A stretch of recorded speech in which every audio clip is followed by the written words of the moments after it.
शिवछत्रपतीच्या राज्यावर त्याने आक्रमण केलंय, मुरारबाजी लढतोय. पावके फक्त 700 मावळे आणि बघितला दिलेर खाणं. अरे मुरार जत्रात नाही, मुरार वाटत नाही, मुरार भेट नाही. आणि त्याने विचार केलाय की मराठों की जान है इस किल्ले में.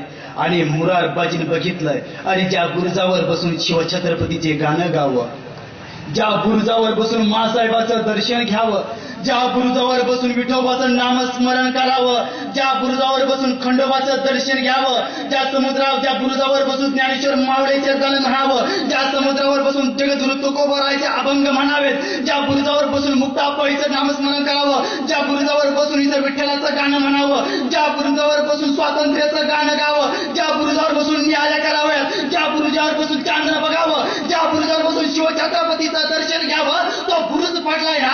अरे बुरुज पडलाय. अरे माझ्या मर्दांची मला लाज वाटते. 500 मावळे सोबत राहिले, 500 मावसाला सोबत घेऊन मुरार निघलाय. थेट पोहोचला तो दिलेर खानच्या तिथे आणि दिलेर खान पुढे लढत राहिलाय. दिलेर खाननं बघितलाय, अरे मुरार, अरे माणूस आहे का भूत आहे. अरे त्या मुरारकडे बघून दिलेर बोलला, हे मुरार, अरे रोख, का मरतोस या स्वराज्यात, का मरतोस तू या मातीत, का मरतोस या तांबड्या मातीत. अरे चाल माझ्या सोबत, जहागीर बना देंगे. आणि माझ्या मुरारजीची शब्द आहे, दिलेर खान एक वेळ समुद्र आटू शकतो, दिलेर खान एक वेळेस नदी मागे जाऊ शकते, दिलेर खान एक दिवस सूर्य जागेवर थांबू शकतो. पण हा शिवछत्रपतीचा मावळा आहे, हा कधीच बैमान होणार नाही. माझ्या शिवछत्रपतीच्या काळात